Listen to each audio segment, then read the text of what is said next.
Hello everyone. Thank you so much for joining in today's session. Today is Jam 2, and today we'll be going diving deeper into the UI part. You'll be knowing what is UI, what are views groups, what's in markup languages, XML, and different layouts. You'll be understanding the brief layout of your of your first of cot like of Android development, wherein you can create your own layout and get started using buttons and navigation and everything. So, without any much delay, let's start. Over to you, Pavan. Yeah, thanks, Mansa. Um, Hi guys, good evening, everyone. Hope your exams are well done and happy new year to everyone. Uh, let's get started. Uh, Actually, in today's jam, we'll be seeing what is about UI and yeah, the important part of making an app, which is creating UI. So let's see what is an UI. Uh, yeah, let me present you my screen.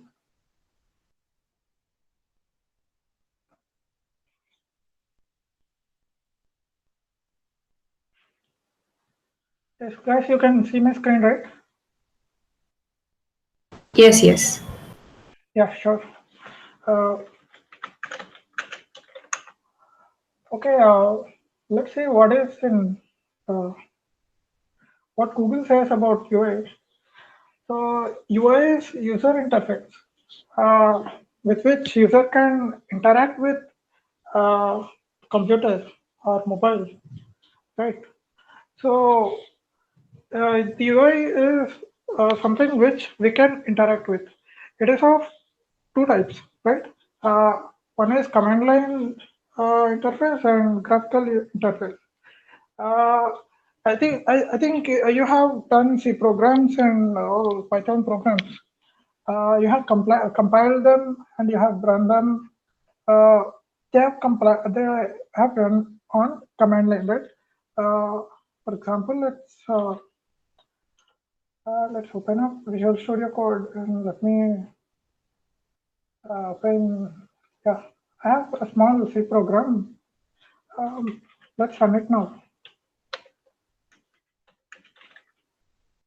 Yeah, I'll be giving two numbers as input, and it will be swapping and giving output. So what is this? This is a way with which I can interact with computer, right? So this is a kind of user interface, but this is command line user interface. So in industrial, I mean, in the real world, it is not so reliable, right? If you are making an application if you are making a software and asking the users to interact with it uh, using command line, so will be popping up a black screen with words going on and asking them to interact with it. It will be showing words and words only, so that is not good approach, right? So we are having graphical user interface. That is, yeah, this is itself the Windows graphical interface. This is not command line interface, right?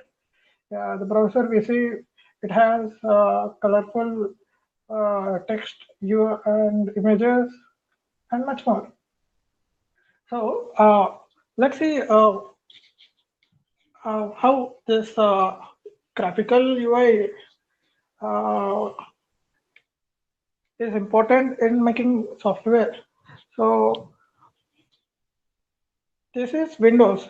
So Windows OS is itself managing um, the creation of, I mean, the rendering of this. Let's say the screen is like a paint.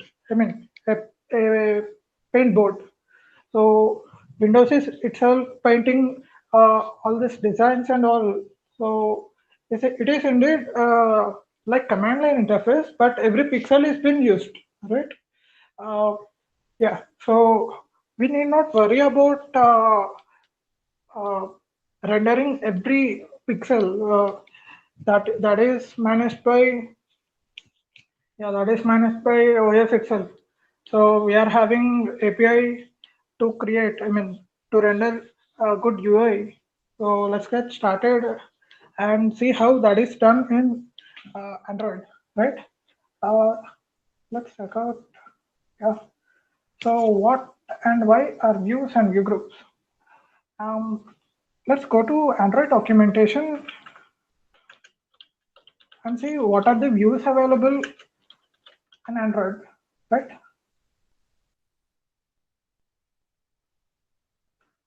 Mm, yeah.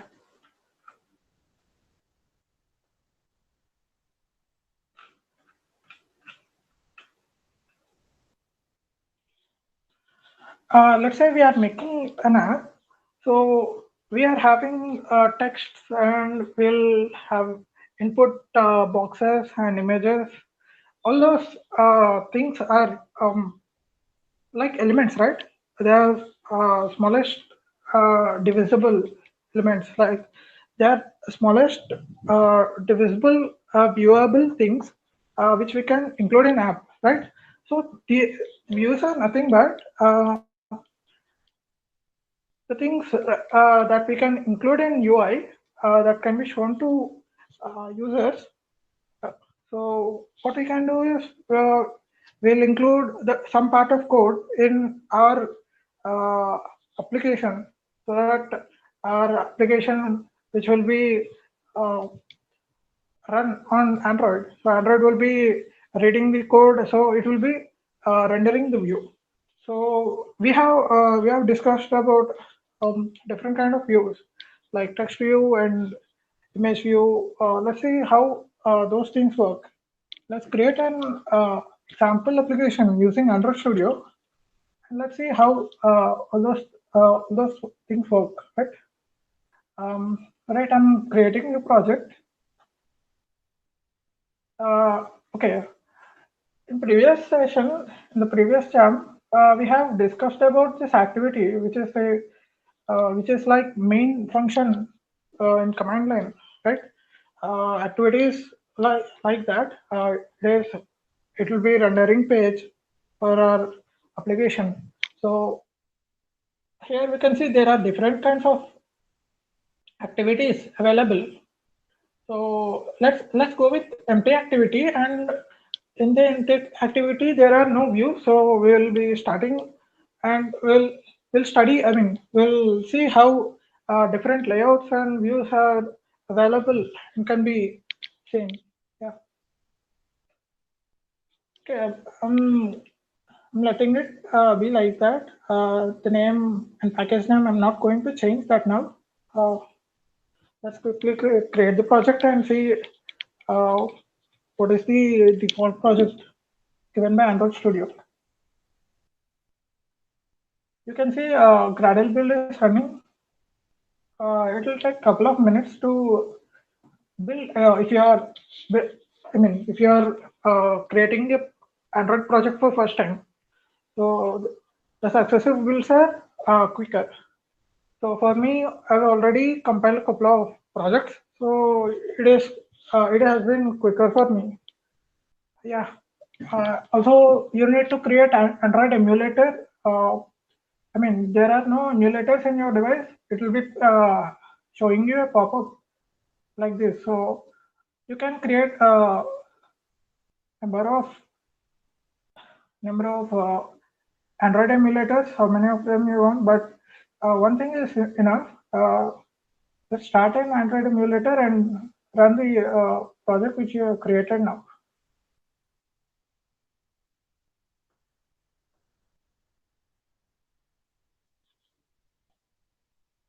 Right.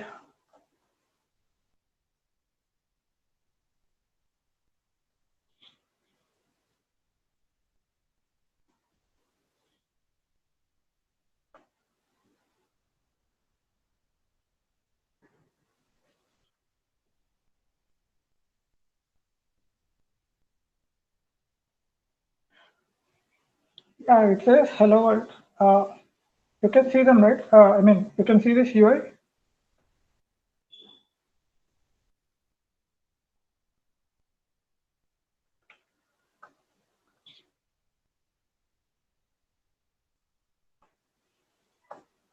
Right.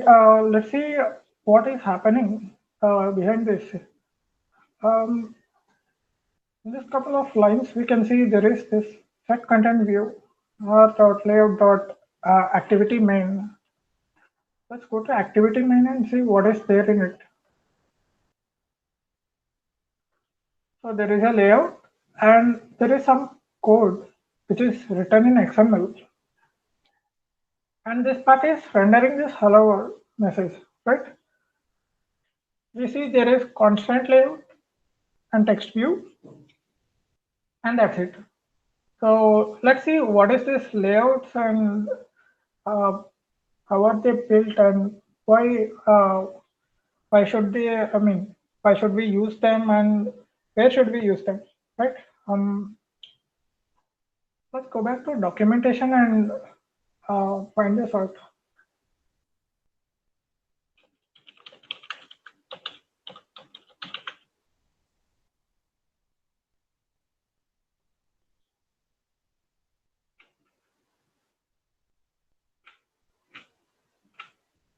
Yeah, okay. Let me tell you directly. So we have discussed about views, right? View is something which is uh, uniquely visible, and we can show it to the user, and user will be interacting with the view if possible. I mean, like buttons, checkbox, and those kind of views are interactable, and images, text, uh, and those kinds of things are only visible. Yeah. So those are views, but we need something which can hold them, right? We want to show views in an vertical order. I mean, from top to bottom. So we need to have a parent element which can show. I mean, which can show views in order which we wanted. So those are view groups. So view groups are I mean, view groups are responsible for holding the views. I mean, holding the child views in the parent view group. So there are different kinds of view groups or layouts which we'll be using. First one is frame layout.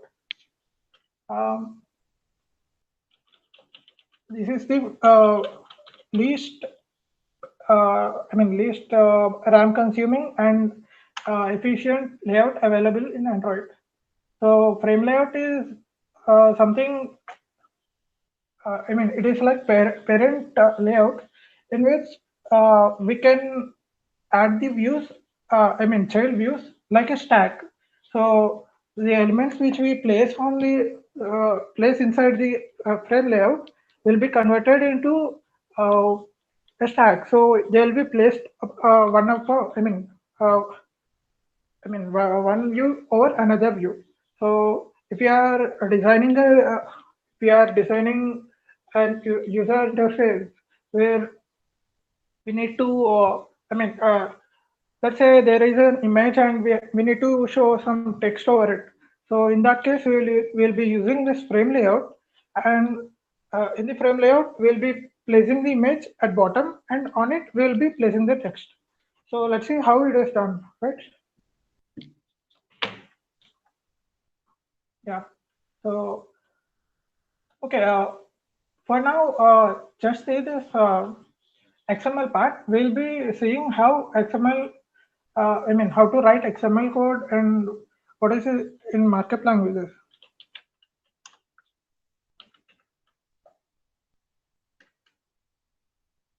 Yes, let's just replace this constant layout.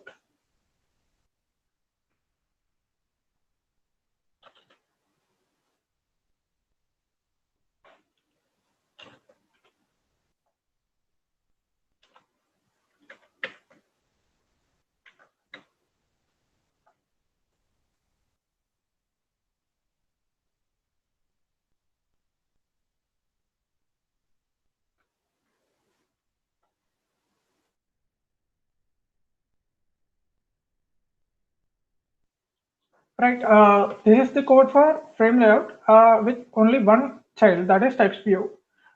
You can see the text view which is having the text hello world is placed at top, top left corner.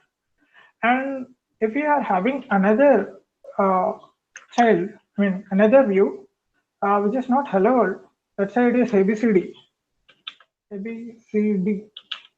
See, where it is placed, it is placed, okay, let's see, it is placed upon one another. Hello world is, now by saying this, we cannot say which is placed on which view, right? So let's have add some colors. Uh, I'll add, okay, yeah, I've added green color to text view, which is having hello world, and let's add red color to ABCD.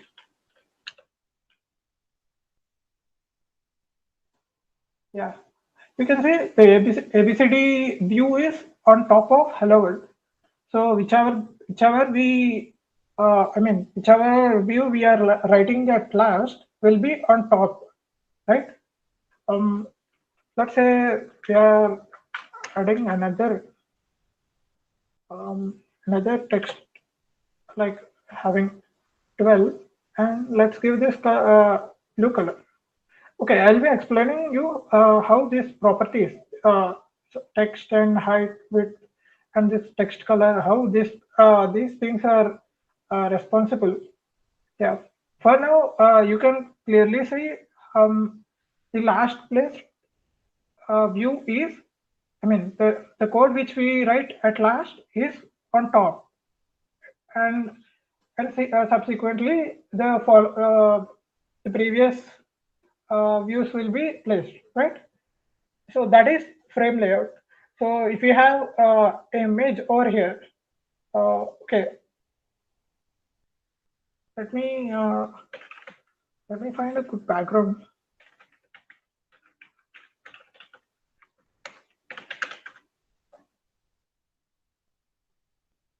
Yeah, this one.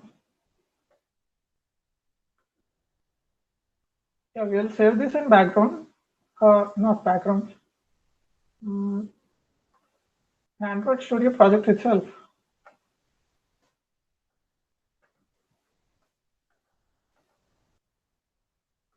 Okay. For now, just remember, image-like things should be stored in resources drawable. Let's give this.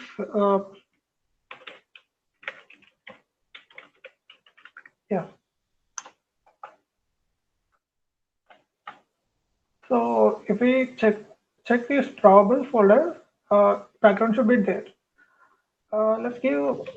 Let's change this to image view, and let's remove this SR, and let's give this SRC drawable background. Right. So we have included. Let's run this.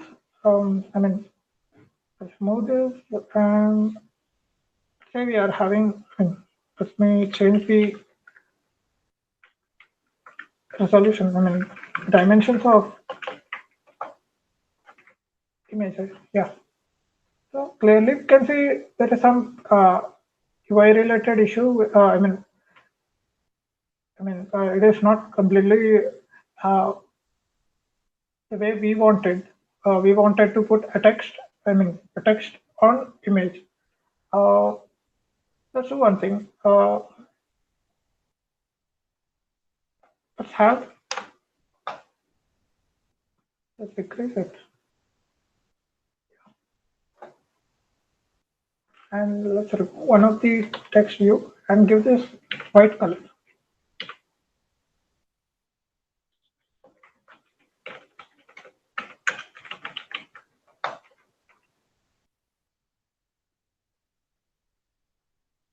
And let's run the application. So this is layout editor, which is included in Android Studio. It will help us developers to design a good UI without running application multiple times, right? see, after we run the application, we can see this hello world on top of image. So it is not the way we wanted, but still uh, it is top of one another, right? So that is what frame layout is used for making childs on top of one another. Just remember this for now. We'll see the other kinds of layouts, and let's see how they are interrelated. Yeah, this is main.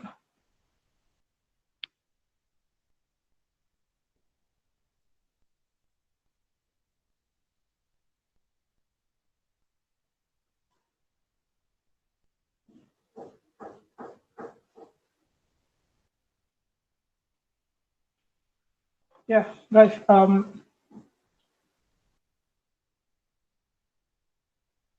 Yeah, take a look at this, and this is not much of good UI. Yeah, just a bit. We have placed a text view on top of image view, and we have a frame layout. That is why which I mean we are able to do this kind of thing, and we shall move on to next kind of layout, that is a linear layout.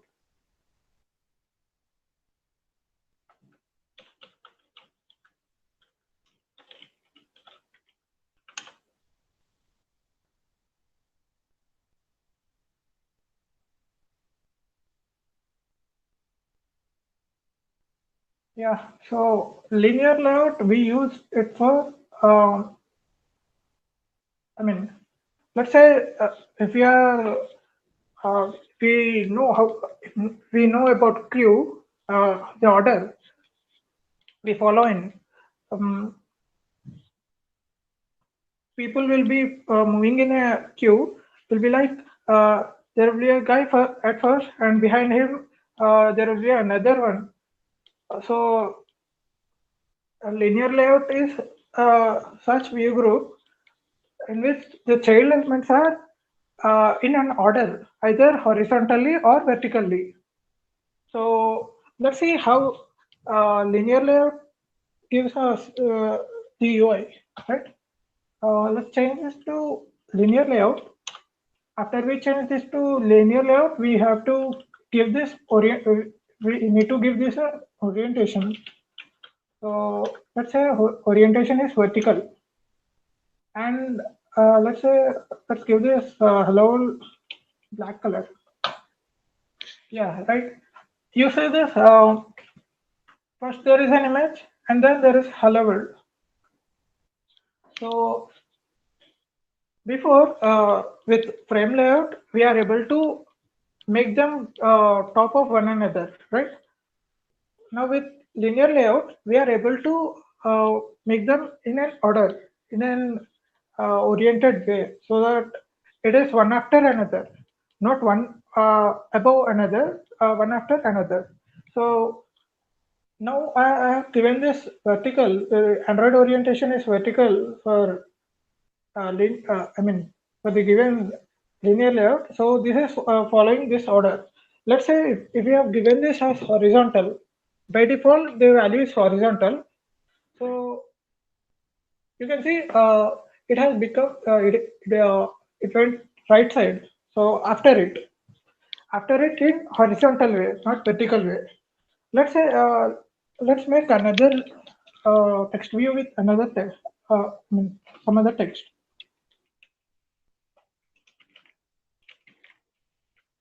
right? Yeah. So let it be 2, 3, 4, 5, 6. Yeah. So there is nothing much change you can observe. As expected these text views are appearing in one after another way. So if we are designing a kind of UI which includes uh, which includes the views should be in an order, either vertical order or horizontal order. We should use linear layout. Okay, and in many applications, you see this text. I mean, the list of I mean the list of view groups, or the list of repetitive things. If we observe chat application, the home screen will see the contacts. So same kind of the same layout, having image and a name and the last message sent. It is repeated multiple times. So in an order, right? In that case, we are using linear layout. Actually, that is not linear layout. It is repetitive, and we use recycler view or text list view for that. But for you to understand, just understand that we can do in that way. So we change this to vertical. As you expect, views are following one another. I mean, so it is below it, and hello world is below the image, and 1, 2, 3, 4, 5, 6 is below hello world, right? Yeah, that is it in linear layout. The next kind of layout which we'll study is relative layout. So that is most popular, and it can be used to make, I mean, complex layouts, because relative layout is like, okay, let us go to Android documentation and see.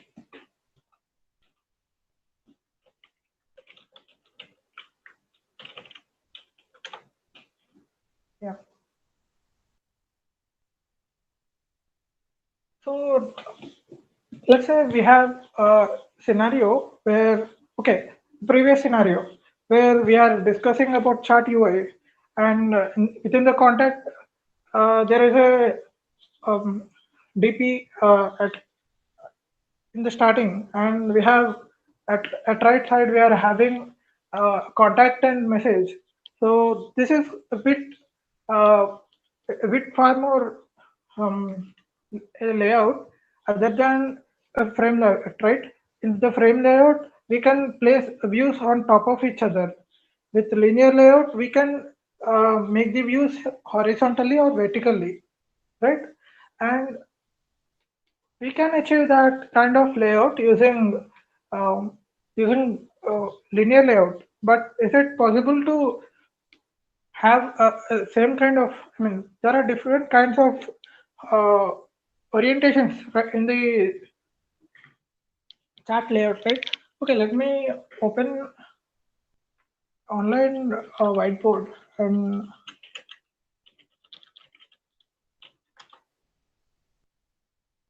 yeah.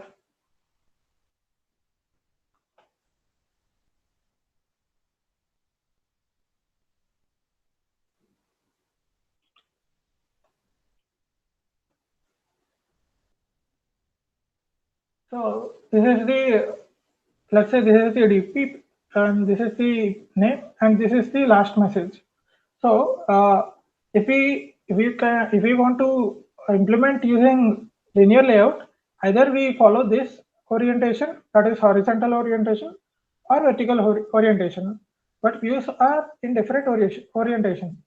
Uh, these both are, I mean, image and text are one after another, and text views are, uh, I mean, so we need to implement this using two linear layouts, right? But using relative layout, we can use it. I mean, let's try to implement this using linear layout, and you'll understand it why. This is the linear layout. Let's say give this horizontal, and this is the image. Let's give this 50 dp and 50 dp, and let's make another linear layout.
Yeah, this is somewhat similar to this kind of layout, right? Mm, yeah. So we have DP and we have contact name, and this is the last message. Let us assume like that. So this kind of layout, we have implemented it using uh, two linear layouts, right? One is parent layout, which is horizontal, and we have two childs. One is image view, and another is another linear layout, which is vertical linear layout. So one is below another. I mean, the views will be in vertical order. So this thing we have achieved using linear layout, using two linear layouts.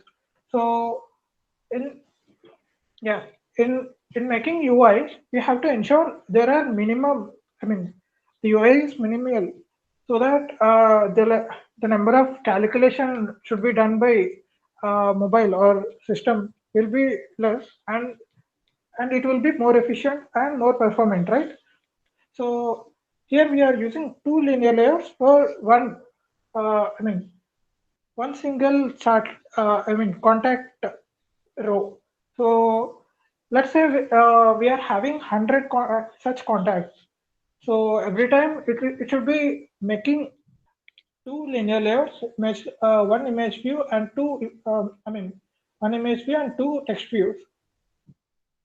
So every time, I mean, when the number of contacts increases, the complexity would be for Android to uh, calculate the changes, right? So that is why for this kind of layout, I mean, we can use linear layout. I mean, not linear layout. It is relative layout.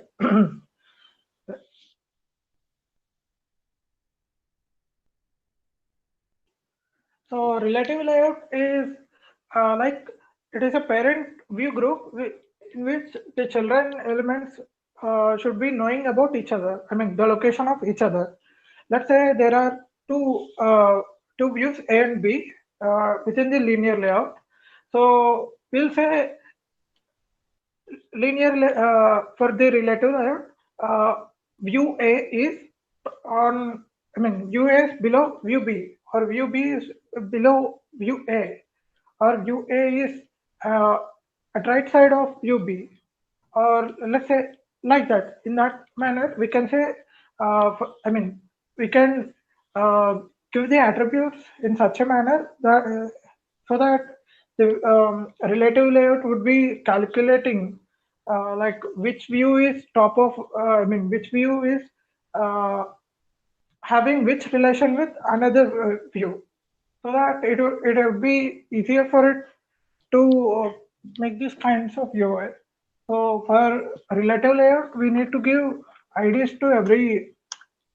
I mean, we need to give IDs to each and every. Um, I mean, view. So let's remove this linear layout and give ID to contact name,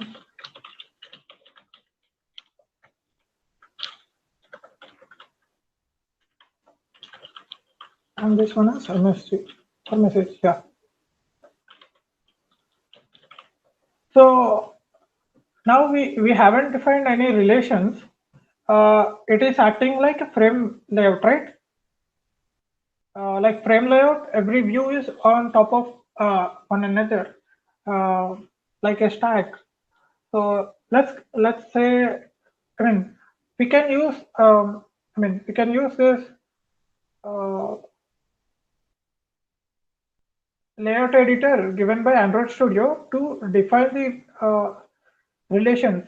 So here we have, if we click on a view, we'll have we have four relations. So let's say I'll drag this to this one. So now it has become, uh, yeah. Let's say what Android Studio did. It had added a couple of attributes, but main thing we need to see is layout to the right of image. Yeah. So it is saying the contact should be right of I mean, at right side of image. And let's click on this message and let's connect it to bottom of, I mean, bottom of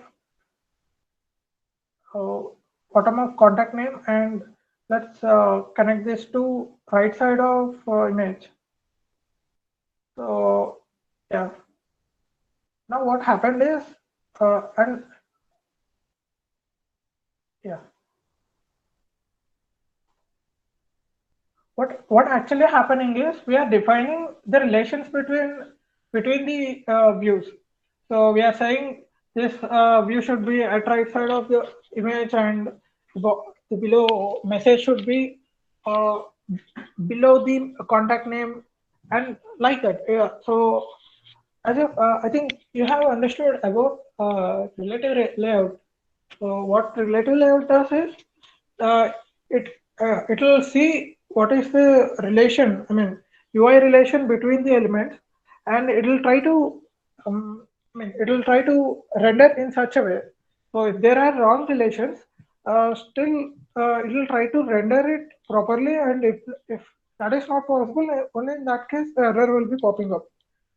So in relative layout, we have special properties. Let's make this height full. Yeah, and we can make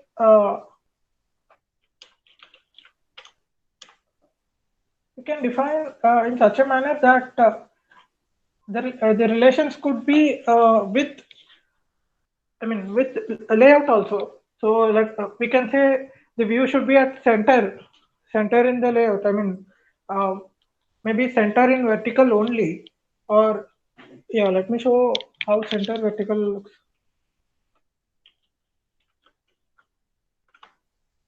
Yeah, this is center in vertical only, but not horizontally. So this is, and let's see center horizontal. So this is center at horizontally, but not vertically. And we can have center in parent. So that means the entire layout is centered out. Uh, and we have defined relations in such a manner this contact name and this message should be related to image, right? That is why wherever we are taking this image, contact name and messages are following, right? So that is it for relative layout, and we have similar kind of layout that which is constant layout, which is given by Android Studio. At first, we have removed it and we renamed to frame layout. So constant layout is like uh, frame layout, I mean, like a relative layout, but it is more optimized for relations. But in, in relative layout, we have relations, and in constant layout, we'll have constraints. So actually, what the problem with the relative layout is, it will be, it will be making bad UI when we are making UI for different devices. So let's say we are designing UI for normal Android mobile, and there are other kinds of Android devices also, right? There are Android tabs, and there are Android TVs also. So if the app gets installed in those devices, so the relative layout wouldn't be making good UI. So the relations may not. The relations may be good at mobile level. I mean, mobile dimensions, and it may not be good in the tab level, right? For the tab, the dimensions are different, and yeah, yeah, right. If you are making a music player app or video player app, uh, in the mobile dimensions, we have to make in such a way we have to uh, turn our mobile in the landscape mode, and we can see it full screen. That would be good in Android. I mean Android mobile. But in tab, Android tab, we need not turn it horizontally or vertically. I mean, no portrait or landscape modes. The device dimension is itself enough for viewing video at full screen mode, right? So if we use relative layout in such case, it will it is not good approach, right? So that is why constraint layout is introduced. So in constraint layout, we can make responsive UI, right? So a responsive UI in the sense we can define the constraint and we'll say if the constraints are allowed. I mean, the constraints are following or not. Uh, yeah, and constraint layout is bit advanced. So let's not cover that now, and let's move on to next. I mean, next topic, right? Yeah, our next topic is markup language and XML.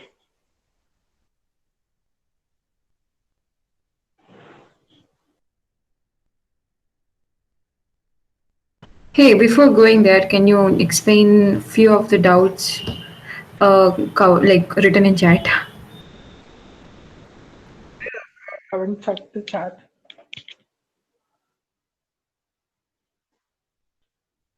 about why connecting the dots? Can you show it from the design perspective? Okay, in the part of relative layout, right? Yeah, about like when we change it from the pixel to any other device, how it changes. Exactly, you can show it from the top bar, Yeah, yeah, right? yeah, exactly. So let's see how this changes. Actually, a Pixel Mobile is having this kind of dimension. Uh, the height is more than the width. So let's change this to a tablet piece having 10.1. So now we have more width, right? More width than height. So in this case, the UI got, uh, I mean, the UI is not that good when we compare to a Pixel phone. We are designing for mobile. Uh, in here we are not having more width. Let's make this the way we had it before. Let's remove this and we'll make this. Yeah, we are making this contact row, and this is looking fine in mobile. And so this pixel represents, I mean, this 5.0 is in inches of, I mean, the screen inches, and this is the resolution and density per pixel. I mean, pixel is nothing but in the screen. I mean, in the resolution we have pixels, right? So 180p is nothing but 1080 pixels in that way. And DPI in Android we have DPI. So that is the clarity of screen. Few mobiles will be having more clarity than other mobiles, right? That is due to this thing. Yeah. In the case we switch over to tablet piece, so it became long. So in this, and actually, we have this. What are these dots, right? I think some of you, yeah, Saket. Okay, these dots are in the relative layout. We have this option given by layout editor. These dots can be used to. This dot can be used to define relations between the views. So I have defined a few relations. Like I'm saying, I've connected this dot to, I mean, let me zoom a bit. Yeah. The left center dot of contact name to images right dot. So that I mean, it says the relation between this image and this contact name text box is they should be at right of image. And also I've defined the same for, I mean, I have defined the same for 1, 2, 3, 4, 5, 6. That is, let's say this is a message. So what I'm saying is, um, both these views are should be left of the I mean right of the image, not I mean can be right of image, and I'm saying this dot is connected to uh, top dot of image that says uh, the above. It is below the I mean below the images inner dot itself. So this contact name can be below like this, not above, like above the image, just below, I mean just below inside the image. So this is possible. And yeah, so now that we can make it below the image, not below the image in the sense below the top corner of the image. So that is why these two dots are connected. But thinking of the way, I mean, thinking of dots is not so good approach. We should be thinking of right of, end of, start of, and left of, top of, that kind of things. We'll be seeing it in future. I mean, not future. Uh, yeah, in the further topics, we'll be seeing it. Yeah. That is the only doubt. Let's go. Let's move on to next topic.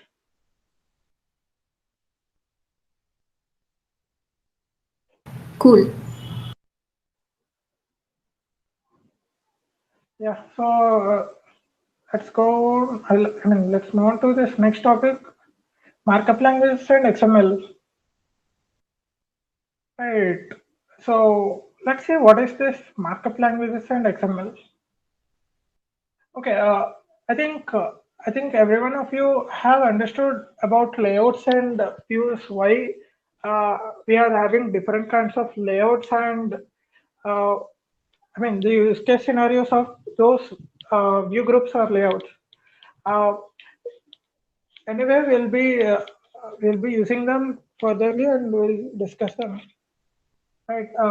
For now, we'll move on to markup languages. So let me open Notepad and define some data. Let's say I'm having users, and I'm having users, and let's say user is having a name and a mail, and let's say I'm having some phone number also. Yeah. Also, I have another user with another mail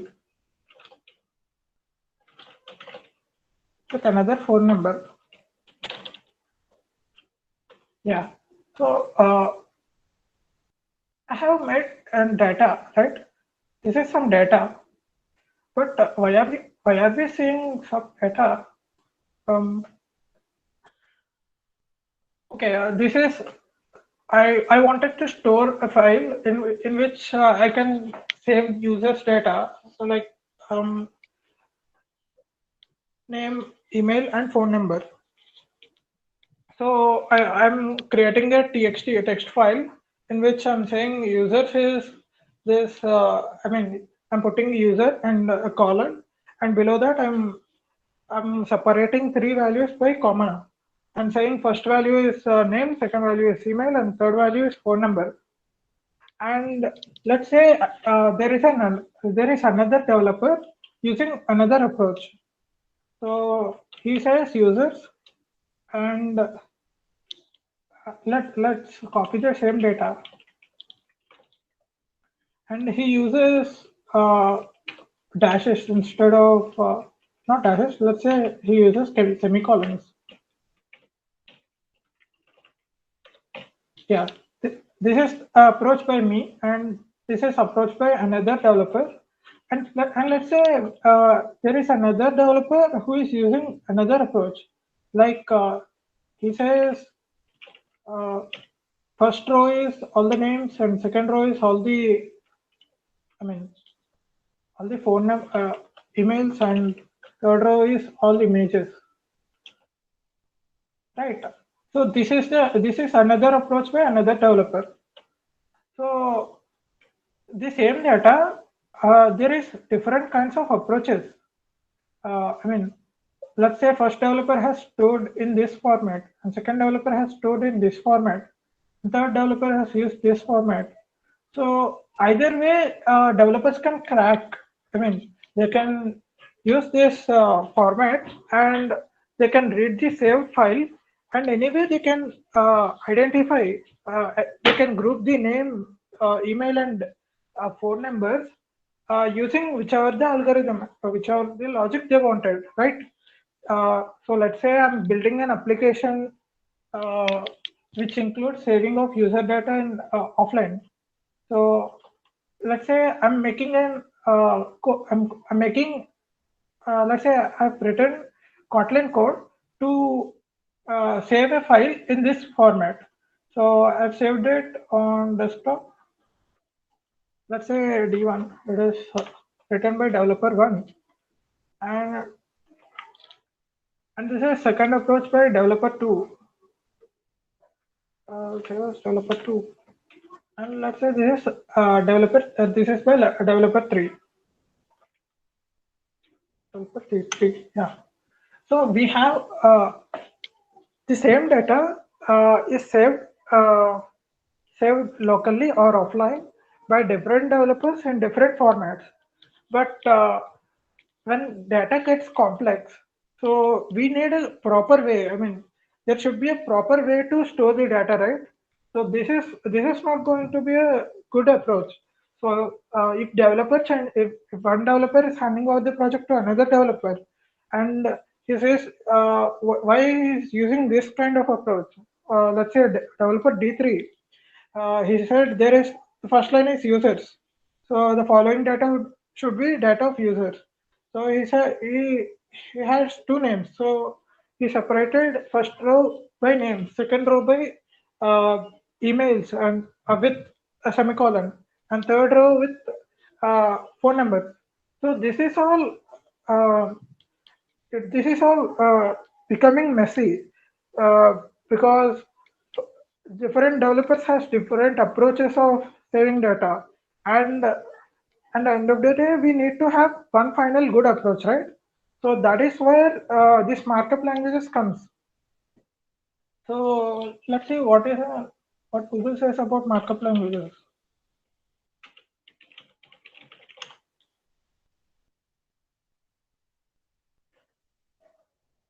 Yeah, there's in computer text processing, a markup language is a system for annotating a document in a way that is syntactically distinguishable for text meaning, where document is processed for display amount. Language not shown, only it is used to format the text.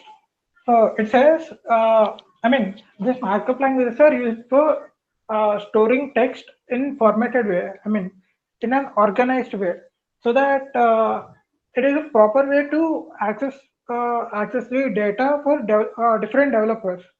So as you know, XML is a markup language and HTML is a markup language. So what's in markup language is, let's say, okay, many of you know about HTML. Let's discuss about that, and eventually we'll get to know about markup language XML. So what happens in HTML is we'll have a structured data. So we'll have some structured data, we'll have tags, and we have data inside it, and we also have attributes to it. So that HTML is such a kind of okay. Let's inspect this. I mean, we have let's see how this is there in the Chrome developer tools. Yeah, we have HTML and some attributes, and it is 100. And there is another tag saying head, and it is 100. So these are all tags, and these are, I mean, these are attributes, and this, yeah, I think this is, yeah, okay. So these are attributes, and the value inside it. Let's see this title markup language is, as Google says, this is value. So what happening is the Chrome is reading out this file and able to render it properly. Here, this is the title and this is the body of the website. So what happening is HTML is a markup language for uh, web browsers to in order to render render a structured UI or structured web portal in a, within the browser. So that is what happening in markup languages. So XML is another kind of markup language in which we'll be structuring your data so that it is convenient for code to quickly process the code and understand, and it is it is like a standard way to develop.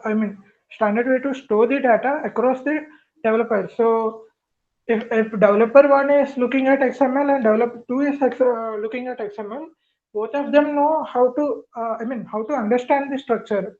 So let's see how this data can be stored in a XML way. Let's open up this Visual Studio Code and let me close all these files.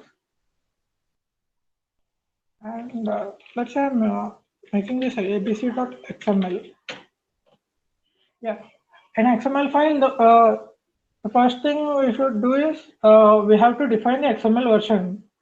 So how do we do that? Using this line. So within the Angular brackets, we include this question mark, and XML version is version, and encoding this. You have, I think you know this. Encoding UTF-8 is standard way of storing encoding. Standard encoding presently used, and there are different encodings like ANS, ANSI, or maybe you have maybe you have studied about the ANSI values of different letters. So encoding is nothing but the way the data is getting stored. Yeah, let's see how. Okay, let's rename this to users.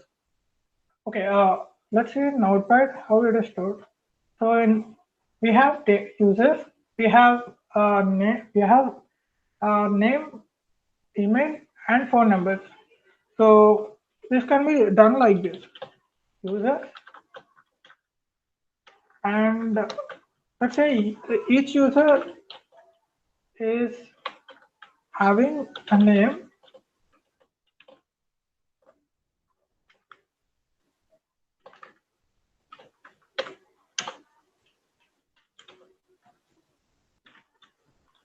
and email,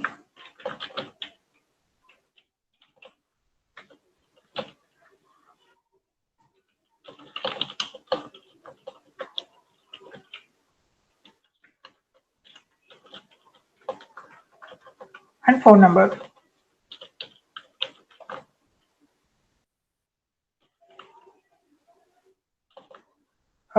And let me format this code so that it would be clearly understandable.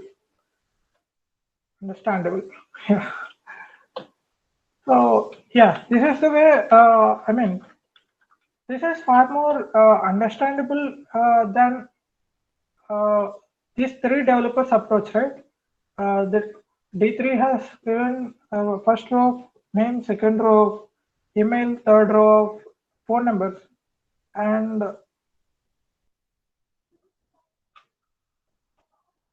developer 2 used semicolons to separate these values.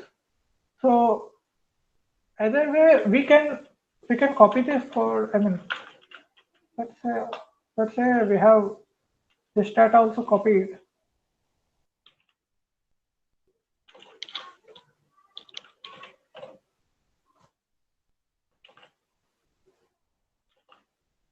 Yeah. So this is what I meant. Using XML, we are able to store the data in such a way that everyone can understand. Every developer can understand, and the programming, the code we write can quickly understand. Quickly decode the file and convert the data in the file to, let's say, array of users, or yeah, in such a manner. So what happened here is, we said, uh, we have opened a tag using, I mean, we said it is users. So if you are reading an XML file, so um, we can write a code such that if there is an tag in which having the code as, I mean, the tag name as users, let's say everything inside it um, are I mean, they are part, they are a unique part like user. So the user will be having three attributes: name, email, and phone. So these keywords, I mean, these keywords are nothing but uh, attributes are defining a data for a user. So it is like standard way of storing. So no matter how many spaces I give here, I mean, let's say 8 and 9, between 8 and 9, let's say I've given so many spaces. Still, my code, and if some other developer reads this code, they will be still understanding that, I mean, that the XML file which we have written here is part and having data of two users, right? So that is, I mean, that is it in the XML. So, so for Android development, they have chosen this XML so that we can quickly, actually, there is this set content view app.layout.activity main.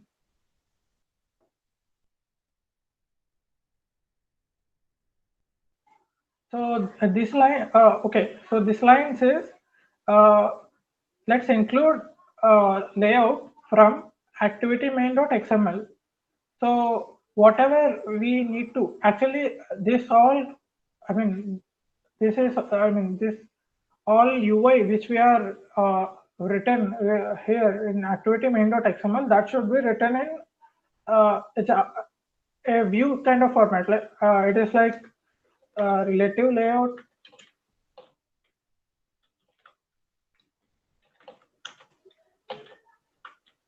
of context this, and within this we have to store this as yeah, and let's say we have text view.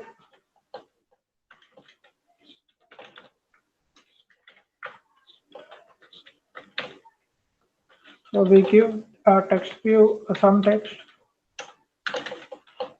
allow work, yeah, and in the relative layout we'll be adding, I think, cat children here. Yeah, let's see uh, how to add, I mean, programmatically add view to relative layout. I think there are spelling mistakes.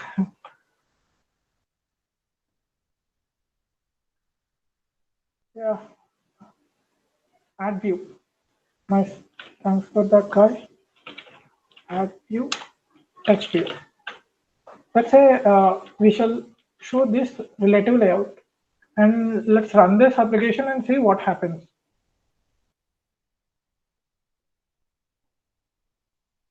Yeah, we are able to do something without activity main.xml, right?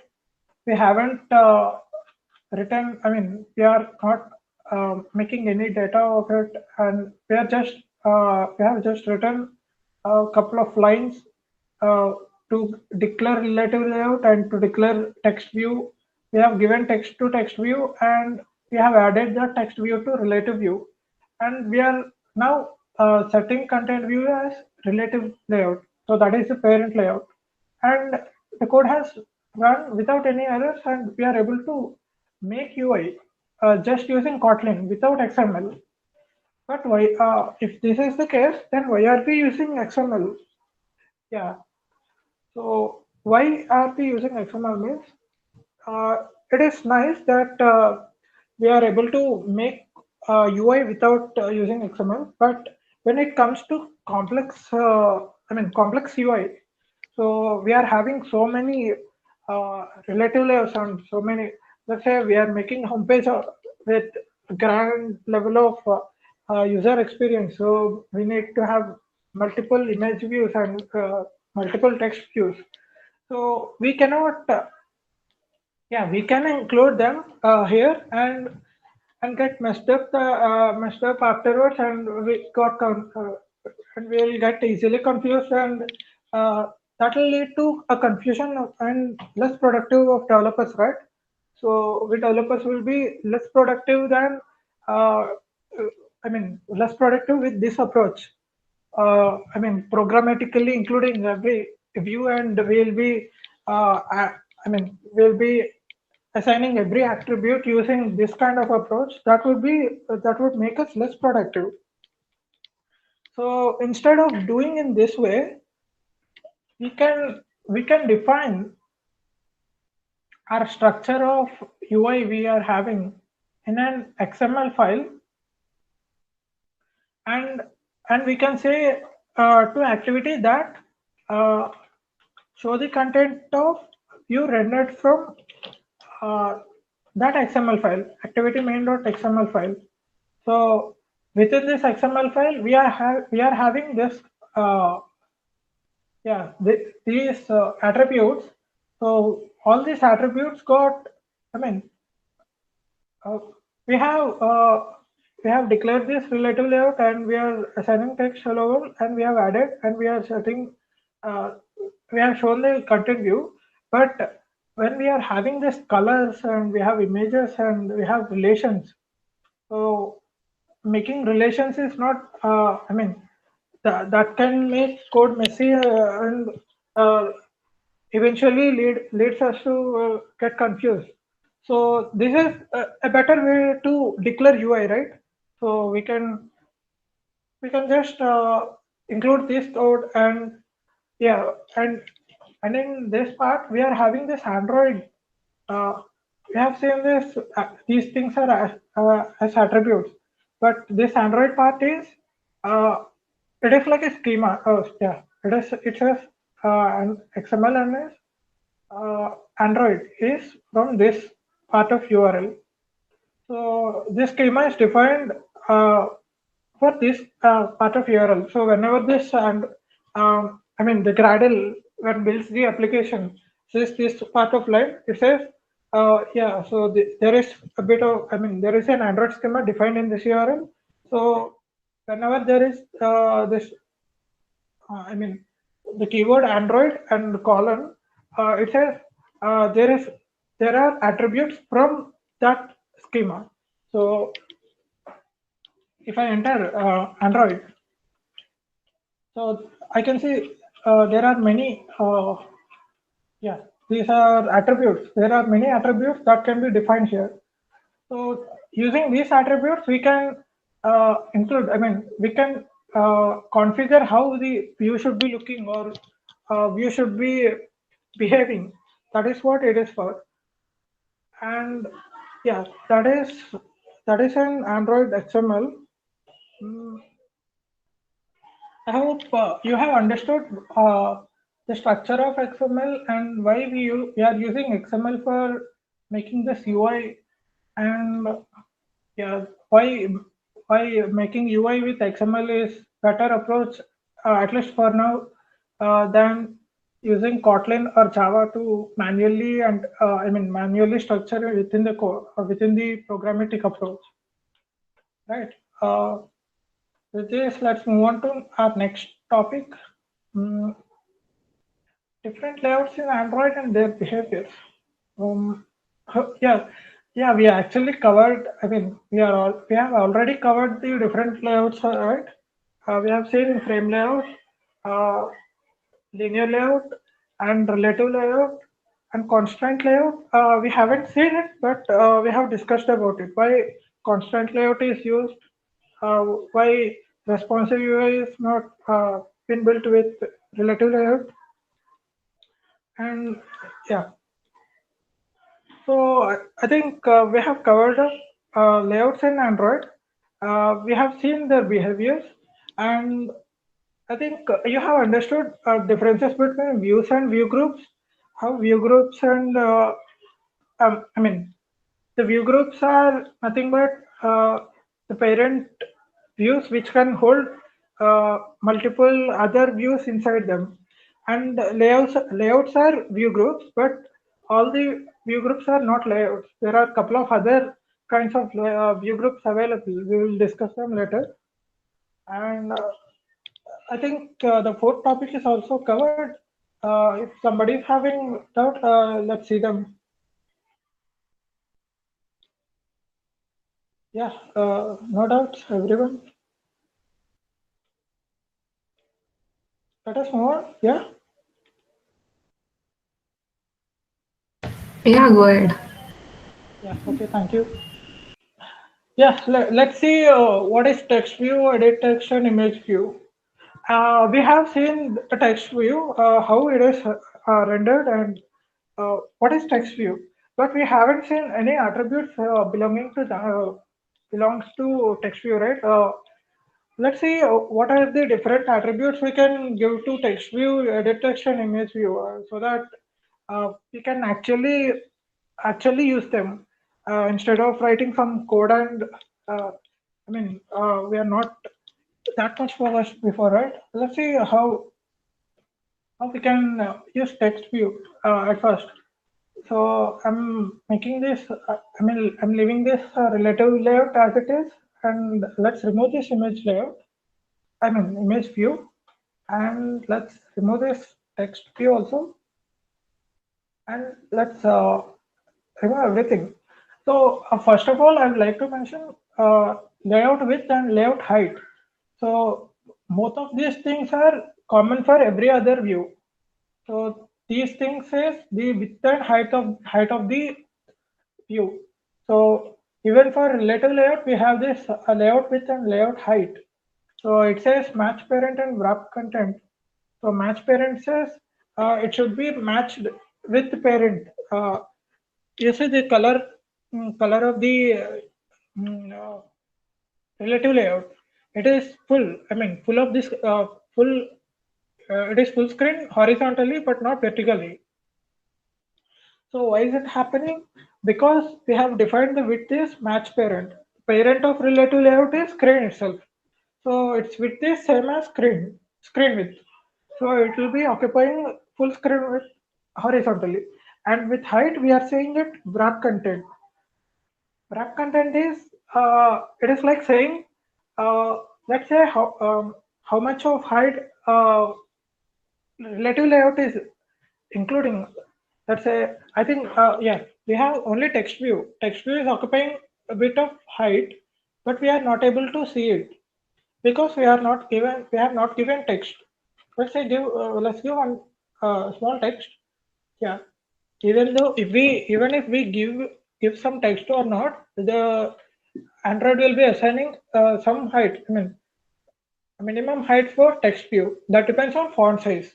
So as we have text view with a bit of size, we cannot say how much size will be given to text view, but what we can know is there will be some height given. So if I remove this text view, relative layout will be collapsed because it is not having any height now, because there are no children with no children. It means it need not occupy any height at all. If I occupy, if I add a text view, now it is having some height. So because we have given layout height as wrap content, uh, so it is now occupying some height, and we are able to see. And I have given this background color on line number 6.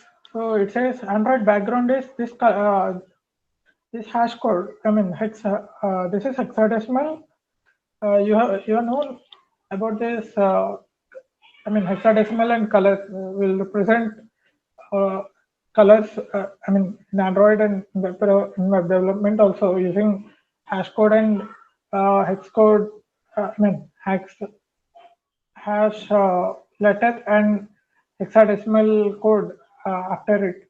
So you can explore different kinds of colors available using material colors. Uh, okay, I'll leave this link in chat box. So these are different colors having, different hexadecimal code or something. Yeah, this is color code. If we include this color code here, the color will be changing to this color. Yeah, and this is the way we can give background color to any view. If the view supports background color, we can give in this manner. So these attributes are included in Java code. There is Java code that says these attributes are available for these kinds of views. Let's say if I start typing text color here, so that is available in text view. And if I do the same here, in relative layout, that is not available because text color is only available for text view, but not for, not only for text view, the views which are similar to text view or text view. So the text color is not available for layout. So that is why the text color attribute did not appear when we start typing text color in relative layout path. So the attributes are a bit different for different kinds of views. So for now, uh, these kind of view width, layout width, layout height, background, these are these are uh, with common attributes, so they will be available for almost all of the views, unless we make custom views. Yeah, we can make custom views. Let's see them how. Let's see how to make them in future terms. But for now, understand that the attributes are different for different views. So let's make this match pair. Okay, let's leave it like that, and let's explore the important attributes available for text view. So first one is itself text. Android text is uh, some text which we want to display. Let's remove this background first. You can see this clearly. Then so let me type all important attributes available. So text and text size or font size, or yeah, text color.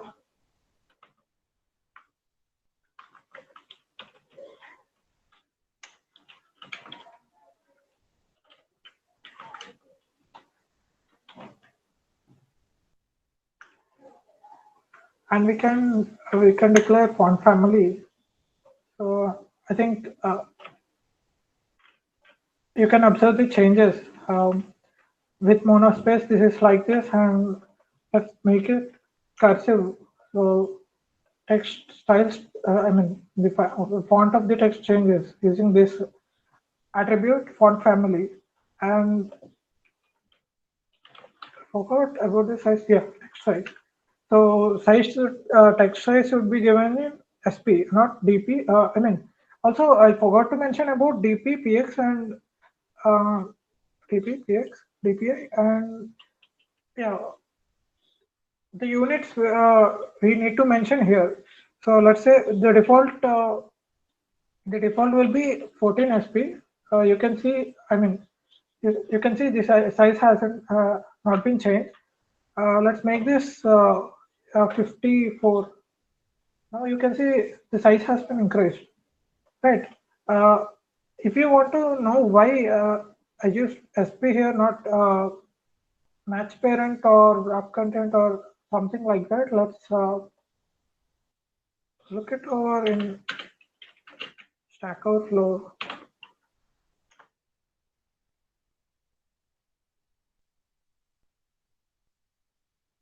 and I'm dropping this link in chat box. You can read it. So what these different dimensions means uh, actually we have actually we start with actual pixels. Actual pixels is nothing but the number of pixels available um, horizontally or vertically within the screen. Let us say we have a screen with 1280 into 720.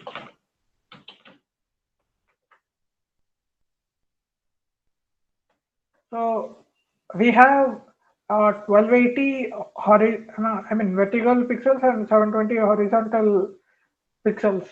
So if we write px here, 54 px, so that may change depending on devices, right? Different device will be having different pixels, right? Uh, so that is why px or pixels is not good way to represent the size. So similarly, we have IN or inches. So you know about this, and millimeters and PT. PT is points. So actually, okay, as it says, it represents 1 by 72 part of inch based on physical size of the screen. So all these uh, four dimensions or units are not good way to represent in Android. That is why we use DP or DIP, that is density independent pixels, and other one is scalable pixels. So for text, we need to use SP, text size, and for views, if you want to, let's say, we need to give, let's say 500 device independent pixels per uh, relative layout. Yeah. So you can see it is occupying some space, but that is not full. So this is like that.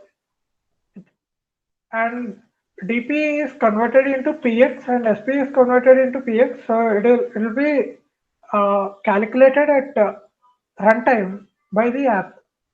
So we need not. Uh, we need not consider, we need not worry about this much, but we have to understand that for text size, we have to give SP. Why?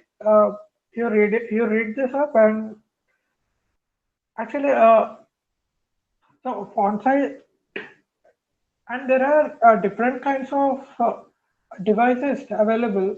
Yeah, you say in Pixel phone it is 420 DPI, and whereas in Pixel XL it is 560 DPI. So uh, device independent pixels are changing.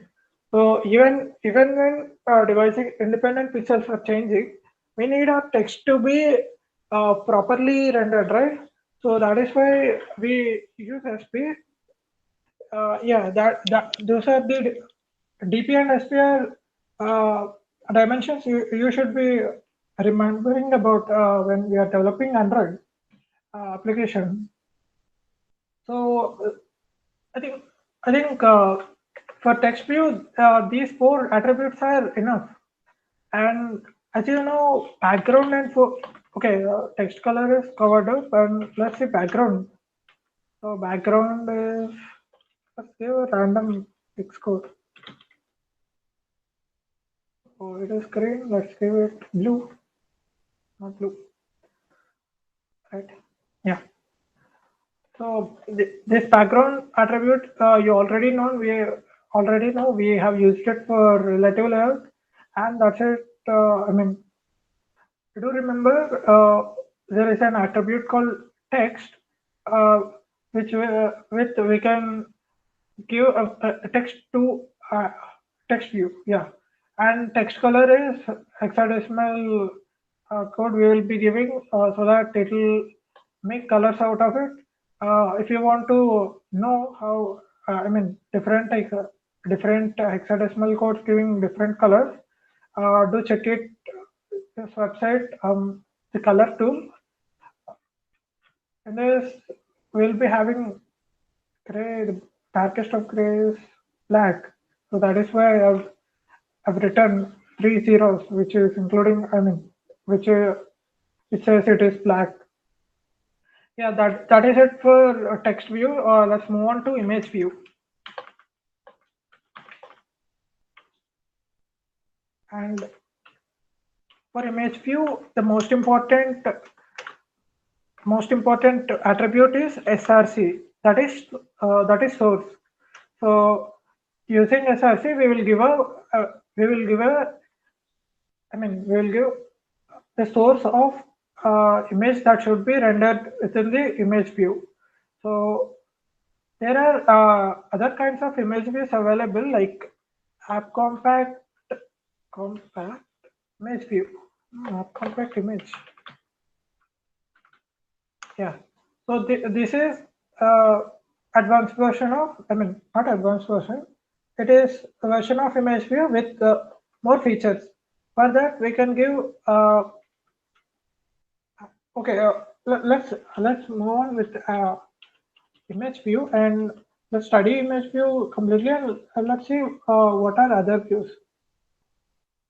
And Android source drawable background. Yeah, you may be thinking of how this drawable background is included. So in Android, whenever we want to access things within resources. See, this rest folder is resources folder, which we have already discussed in previous Android jam. So in drawable folder, I have this background.png. So no matter what is the extension of the image or the file within this drawable, yeah, I'll be able to access using uh, drawable. I mean, to access the file, not file, image. Actually, we have to include only drawable files. Drawable files are nothing but image files within drawable folder, and we put a slash. That means we are accessing within it, and we mentioned background. So it'll it'll say it'll search for background named file in drawable folder, and it will be rendering it. Yeah, and also in string, in the text view, we can see there is this hello thing highlighted here. It says hard coded 123 string should use at the rate string resource. So it says we can include this in a string. Let's say this is some text. Yeah. So what I've done is there are a couple of other folders in the resources folder, right? Apart from layout and drawable, we have also values. In the values, we have colors and strings. So we have a couple of colors, uh, purple, teal, and black. These are generated by template, Android Studio template. So if you want to use this purple 700, we can simply do what we can do is we in the color in the text color, like, let's say let's know this. Let's comment out this image view, and yeah, instead of text color giving, manually giving data, uh, we can write this. So at the rate of color purple 700. So this purple 700 is defined as this hexa value. So yeah, this is important when we are developing a theme-based application. So in multiple parts of app, we are having same color. So we need to use same color. In that scenario, we should not mention like hexadecimal code every time.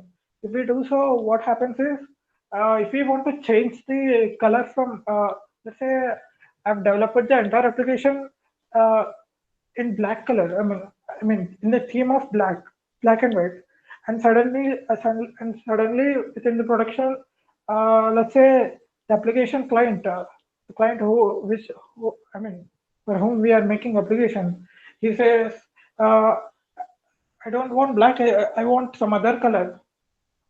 Then we should be, I mean, we'll be searching for every file, and we'll be checking wherever the black is, will be, and then we'll be replacing black with the color he mentions, right? So that is a big problem for us. So in this manner, we should, there are few parts in which we should let the color remain black. So it will be a problem for us to do. So that is why we use this resource values, so that let's say this is not purple 700, but this is my primary value.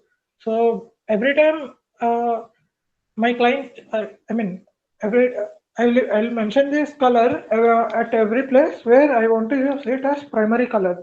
So when my client says, I don't like this color, change this one, I'll simply go to this purple 700, uh, and I'll change this value to some other color. So it will be changed in entire app. Yeah, that is what is good for. Uh, um, so this text, in the text we have included this string slash text, right? This is saved in strings file. So with this uh, can have multi-language app. We need to have, if we need to have an app with multiple languages. So at different, for different kinds of users, the names or the text should be different. In that case, we will be handling with this file. So this is the default strings file presented resources, values, and colors. Strings. Uh, if we have another language, we can include that also. And I think you have understood about text view and why these resources should be used. And also, let's see. For the image view also, only different attribute is source, and you can use background uh, for image view also. And similarly, okay, let's see what is the other view which we are talking about. Yeah, text edit text. Yeah. So you have seen input boxes, right? Like if you want to ask the user for entering the email or for password or something else, name or whatever. Mm, In that case, we need something like edit text. So edit text is nothing but input box. Yeah. Let me cover. Let me write the required fields for it. Attributes for it. If we write an empty edit text with the width and height only, we'll be making this thing. Let's run this application and see what is it making with just edit text and width and height. So we have this empty box. If I click this, I'm getting a keyboard. So I'm able to write something for multiple lines. Yeah. So this is edit text. Let's say I want to I mean I want to limit the user to enter only one line. So what I can do is I can say 100 lines is one, and let me run it again. Yeah, now if I click enter, uh, the control wouldn't be going next. So what happens is it is limited to one line. So moreover, actually, there is something wrong I have said to you. Uh, what I mean, I'm typing ABC, and if I click enter, what it is happening is it is going to next line, but showing up only one. Yeah, only one line. So actually, this is not for showing up one line, but it is for showing. Let's say if we want to occupy only three lines, only for that, and let's say we are asking for address, and let user the address to type something. So only three lines. And if we want to limit the user by type of the text, and then we can say input type, and there are a couple of, I mean, not couple of, so many different kinds of inputs available. So let's say text email address. Now, if I run it again, yeah. Now you can see at the rate symbol. Previously, it is not there. Why? Because the keyboard app will be knowing that which kind of edit text it is. So because we have mentioned this is email address, so it will be automatically putting at the rate symbol at first. And I think in real world there will be a hint over here, right? Yeah, that is just hint. I mean the attribute is just hint. We can say enter your email, and let's run this. Yeah, that is how we include a hint for the edit text, and whatever things we have included for text view, we can include that for edit text also, and that's it for text view, image view, and edit text. We will see how we can make a good, I mean, good approach using those attributes in the future jam.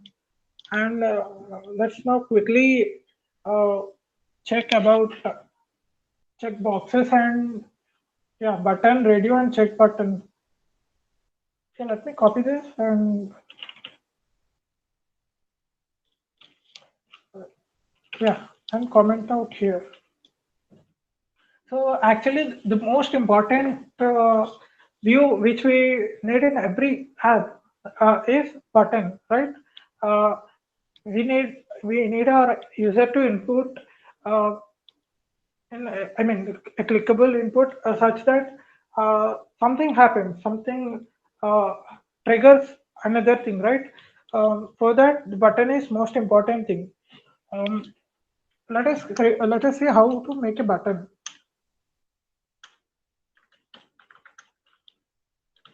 So for button, most important attribute is text. So button is extended version of a text view. Okay.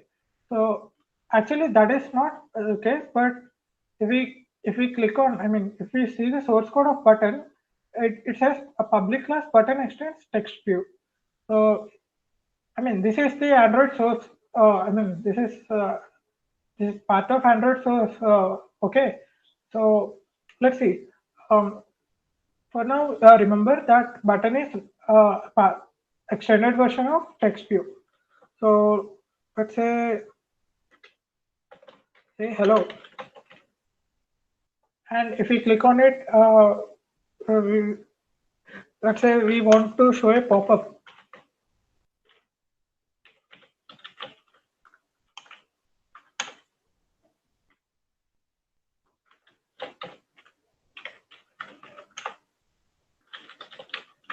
So don't worry about this toast.make test and all.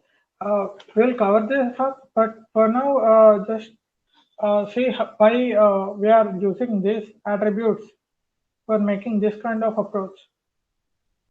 Yeah, let's run the application and see what happens. So we have a button which says say hello. If I click this now, yeah, you can see there is hello. Toast we have seen I mean at bottom of application. Let me click it again and you can see that. Yeah. So this is what button is used for. Uh, Actually, all of you know why button is used for, right?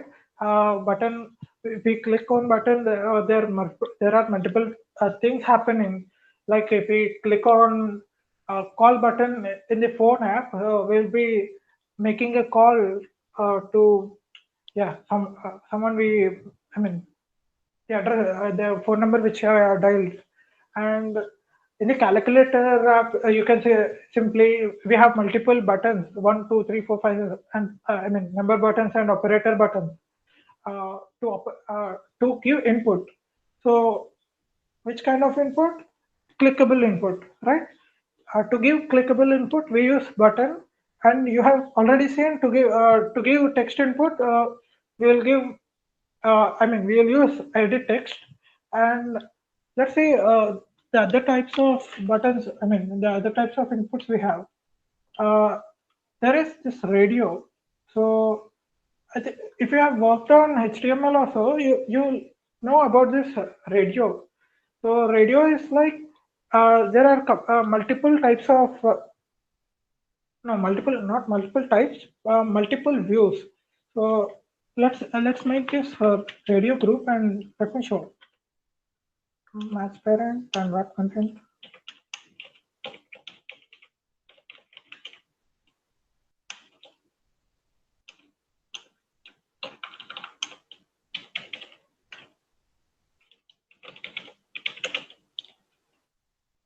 And let's comment out button for now.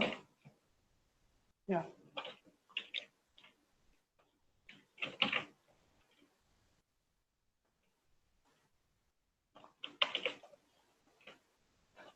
Okay, let me run the application. Yeah. You can see I have three radio buttons. So these are, and radio button is extended version of button.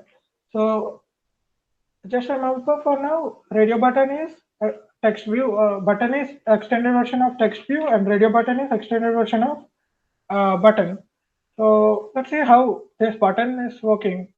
So let's say we are making a quiz app, so which is having multiple choices, and we want input from user, so that he can choose only one option out of three options. In that case, we use a radio button, and and there are many other use cases for this radio button. You have, I think you have seen these things in, um, I mean, many apps, right? If they want to uh, give choices and ask the user to select one choice, they will be using this radio button. And if we want, I mean, let's say we are having multiple choice, then in that case we'll be, I mean, in that case we'll be using this checkbox. So let me, okay, and also, I think you can see this. I think let's see what is the color name. Teal 200. So the color which is default for it is teal 200 because it is defined in the name. Um, yeah, it is secondary color. It is defined. So if you want to change that, you have to change the secondary color to let's say we want that to be black color. And if we rerun it again, now you can see the color is black. And if you are wondering what is this check mark, I just declared this checkbox and left it. So that is why that has come. Let's comment out radio button and check. I mean, let's check it out about checkbox. Yeah, so let me give this text.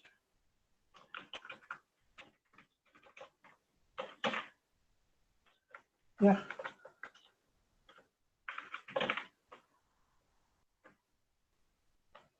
Yeah, as I mentioned before, if the quiz app is having this multiple choice, in that case, okay, this happened because um, we should be giving this in linear layout, or else it will be overlapping. orientation should be vertical. Yeah.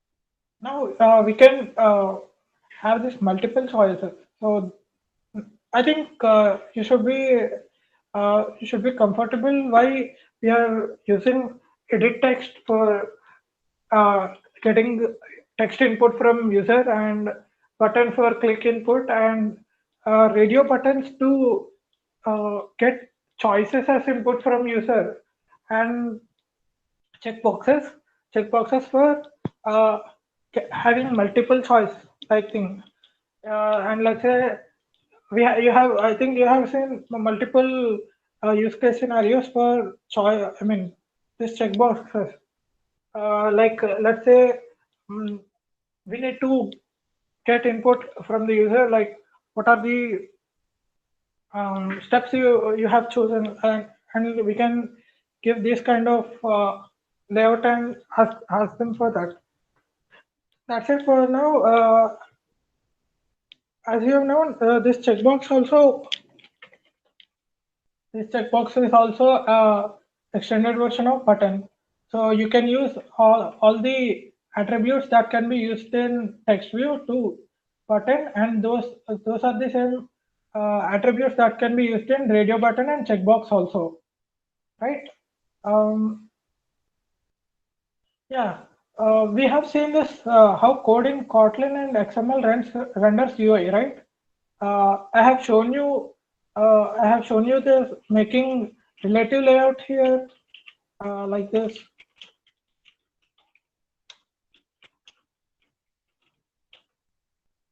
and making a text view,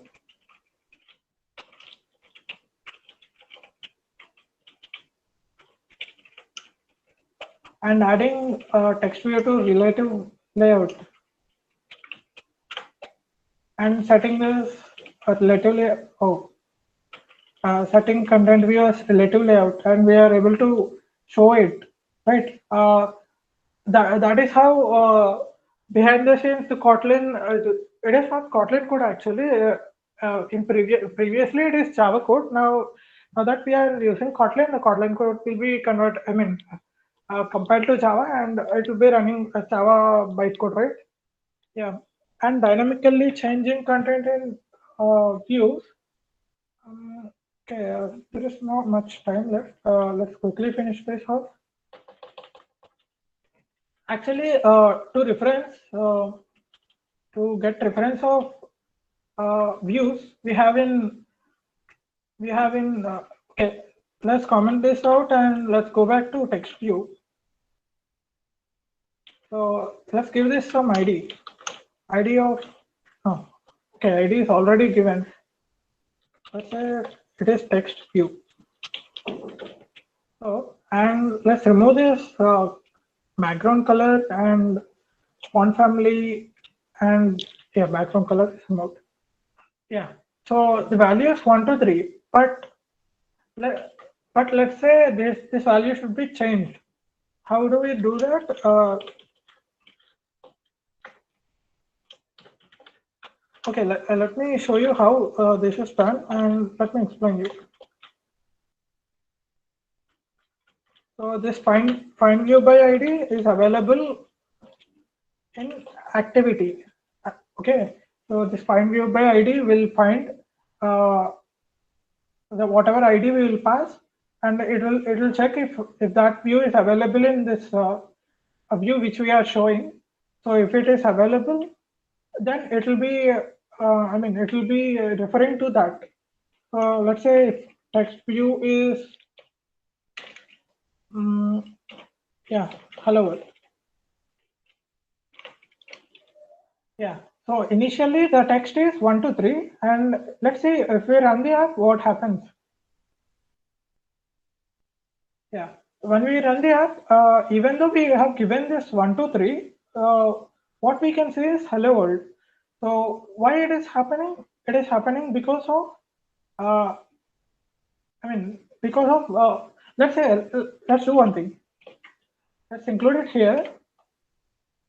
Yeah, let's include it here and let's comment out the. let's remove the comment of button. So what actually happens is when we click the button, I mean, the content of the text view will be changing. So if I click this button, it will change to hello world. All right. Uh, this is how we can dynamically change. Uh, we will assign the ID, and we'll reference the view from ID, and we can dynamically manipulate the values. So now, if let's say this is image view, this is not image view, but let us say this is image view. Yeah, Android Studio has known it is not image view, and we can set that source. So there is, I mean, you can look up. I mean, you can look it up in Stack Overflow how to dynamically change um, source of image, right? Um, okay. The most important part is referencing and able to get these available attributes from the Kotlin code itself. And let's move on to next topic: introduction to iteration of views. Yeah, this is what I'm talking initially about. So at first we are having, I mean, we have discussed about list view and recycler view, right? Uh, Actually, we use this list view and recycler view to repeat the views which we have. I mean, uh, let me let me type list view and show you what happens. Match parent and match parent. Yeah, yeah. I think you have seen this kind of layout previously. So in the contacts or image gallery or somewhere, you can find this kind of layout. It says what happens is the list view will be handling this garbage collection and all for sake of us. So let's say we are making linear layout and including 100 such views at once, then they are all of them are rendered at once. So that is not good approach, right? So this list view and recycler view will handle this kind of situations. Horizontal, I mean, they are like linear layout, but they'll efficiently handle this multiple views, and they'll provide this scroll. I mean, the scrollable function. Uh, yeah, I think you should have understood about this list view, and that is up for list. And yeah, it says yeah, we have spoilers for next time. Yeah, in next time we'll be building up uh, a block kind of app, but it is not block kind of app. We'll be using things which we have learned now. We'll be building uh, a blog. We can, I mean, we will be building an app in which we will be posting blogs and posts and etc. It will be including a couple of, I mean, it'll be showing posts and yeah, and in the next jam we'll be handling. We'll see how to write. I mean, I think you have completed Kotlin. I mean, introduction course in Kotlin in Android Study Jams in the Google. I mean, in the course link given by Google. Yeah, this one. Please do complete this new to programming course by next time, so that you will be familiar with Kotlin, and also we shall be including Firebase and backend like things in the next time. Yeah, that's it for today's time. Hope you have liked it. Yeah. Okay, that's the end of the study jam too. So in this session we have mostly covered the layouts, all the layout from frame layout to like relative layout, and then going back to buttons and everything. This can so in the next, according to what Pawan said, next we will be creating a simple app using all these features without really going into the like database side. We'll be just uh,